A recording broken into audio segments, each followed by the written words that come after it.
कभी तभी एक बहुत ही आम सा सफर एक ऐसा खौफनाक मोड़ ले लेता है जिसके बारे में सोचा भी नहीं जा सकता। आज हम ऐसी ही एक कहानी तूफानी बरसात की रात के अंदर चलेंगे। देखते हैं कि कैसे डर धीरे धीरे हमारी रूह तक पहुंच जाता है। कहानी शुरू होती है बस इस एक लाइन से, राख के रंग का आसमान। ये सुनकर ही लगता है कि ये कोई मामूली तूफान नहीं है। ये तो सीधे सीधे एक अपशकुन का इशारा है। मौसम का हाल नहीं, बल्कि किसी आने वाले मातम की आहट। तो कहानी का हीरो है रघु। उसका प्लान बड़ा सिंपल था, अपने गांव कुसुमपुर पहुंचना। लेकिन किस्मत को कुछ और ही मंजूर था। अचानक एक ऐसा भयानक तूफान आता है जो न सिर्फ उसका रास्ता रोकता है, बल्कि उसे पूरी दुनिया से अलग थलग, बिल्कुल अकेला और बेबस छोड़ देता है। तो देखिए कैसे सब कुछ गड़बड़ होने लगता है। पहले तो तूफान उसे बिल्कुल लाचार बना देता है। फिर कीचड़ भरी सड़क उसकी बची खुची उम्मीद भी तोड़ देती है। और ठीक उसी पल, जब लगता है कि अब कुछ नहीं हो सकता, अंधेरे से एक साया निकलता है, रतन। तो रतन मदद के लिए कहता है कि पास में ही उसकी चाय की दुकान है। सब ठीक लगता है, पर एक अजीब सी जलने की गंध आती है लगातार। रघु समझ नहीं पाता कि यह है क्या, तूफान की वजह से है या ये किसी भयानक सच का पहला सुराग है। और बस यहीं से दिल में एक बेचैनी शुरू हो जाती है। चलिए अब उस चाय की दुकान के अंदर चलते हैं। रघु को तो लगा कि चलो थोड़ी देर के लिए पनाह मिल गई, लेकिन उसे क्या पता था कि वो एक ऐसी जगह कदम रख रहा है जहां शायद कुदरत के नियम भी काम नहीं करते। सोचिए, बाहर तूफान से पेड़ उखड़ रहे हैं, हवा चीख रही है, और झोपड़ी के अंदर लालटेन की लौ बिल्कुल स्थिर, एकदम पत्थर की तरह, जरा भी नहीं हिल रही। ये छोटी सी बात है, पर इतनी अजीब, इतनी अननेचुरल है कि ये पहला इशारा है कि यहाँ कुछ तो बहुत गलत है। और रघु के दिमाग में बस यही सवाल घूमने लगता है कि आखिर ये लौ हिल क्यों नहीं रही। अब ये सिर्फ बेचैनी नहीं है, अब ये एक ठंडा सा डर है, एक एहसास कि शायद दरवाजे बंद हो चुके हैं और वो फंस चुका है। और तभी पायल की आवाज आती है। एंट्री होती है रतन की पत्नी झूमर की।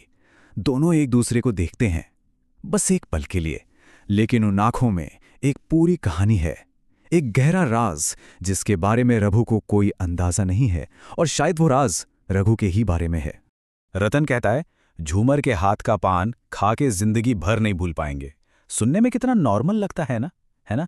लेकिन जैसे ही झूमर पान आगे करती है, अचानक से कच्चे खून जैसी एक सड़ी हुई बदबू आने लगती है। ये डर का अगला लेवल है, सीधा हमारे सेंस पर अटैक। फिर हवा का एक झोंका आता है और झूमर का घूंघट एक सेकंड के लिए सरक जाता है, और रघु को दिखता है उसकी गर्दन पर एक भयानक खूनी घाव, ऐसा घाव जिसके बाद कोई जिंदा नहीं बच सकता। लेकिन अगले ही पल वो घूंघट वापस आ जाता है और सब नॉर्मल हो जाता है। रघु सोच में पड़ जाता है, क्या ये उसकी आंखों का धोखा था या उसने वो देख लिया जो उसे नहीं देखना चाहिए था। तो अब हालत यह है कि रात लंबी है, बाहर तूफान है और रघु फंस चुका है। अब उसे एक कहानी सुननी पड़ेगी, और ये कहानी सिर्फ टाइम पास के लिए नहीं है, ये एक चेतावनी है। रात में अचानक रघु की नींद एक चीख से खुलती है। उसकी आंखें खुलती हैं और उसे रस्सी से लटकी हुई एक लाश दिखती है। लेकिन रतन इतने आराम से आता है और कहता है, अरे बुरा सपना देखा होगा, इतनी शांति से कि रघु को खुद अपने ऊपर शक होने लगता है कि कहीं वो पागल तो नहीं हो रहा। तो रतन टाइम पास करने के लिए कहानी सुनाता है। 3 साल पहले की एक आदमी था, यही चाय की दुकान चलाता था। उसकी एक खूबसूरत बीवी थी। फिर एक शंकर नाम का ग्राहक आने लगा और उसकी बीवी पे नजर रखने लगा। एक दिन पति जल्दी घर आ गया और उसने दोनों को साथ देख लिया। गुस्से में उसने पहले अपनी बीवी को मारा, फिर शंकर को फांसी दे दी, और आखिर में झोपड़ी को आग लगाकर खुद भी उन लाशों के साथ जल गया। असली डर कहानी में नहीं है, डर है रतन के सुनाने के तरीके में, एकदम शांत, जैसे कहानी नहीं बल्कि उसकी अपनी सच्चाई हो। और कहानी का अंत उस जलते हुए पति की आखिरी चीख पर होता है, बेबी ऐसा क्यों किया तुमने, क्यों? एक ऐसी चीख जिसमें दर्द था, धोखा था। इस चीख को दिमाग में रखना, क्योंकि ये अभी वापस आएगी, और बहुत भयानक तरीके से। चलिए सुबह हो गई, सूरज निकला और रात का सारा खौफ एक बुरे सपने जैसा लगने लगा। रघु को लगा चलो जान बची, लेकिन एक छोटी सी गलती, बस एक भूल उसे वापस उसी जहन्नम के दरवाजे पर खींच लाएगी। तो रघु निकल पड़ता है, राहत की सांस लेता है। थोड़ी ही दूर जाता है कि अचानक उसे याद आता है, अरे नहीं, उसका पैसों का बैग, वो तो उसी चाय की दुकान में रह गया। उसके पास अब कोई चारा नहीं है, उसे वापस जाना ही पड़ेगा, दिल में चाहे कितना भी डर क्यों ना हो। और अब आता है कहानी का क्लाइमैक्स।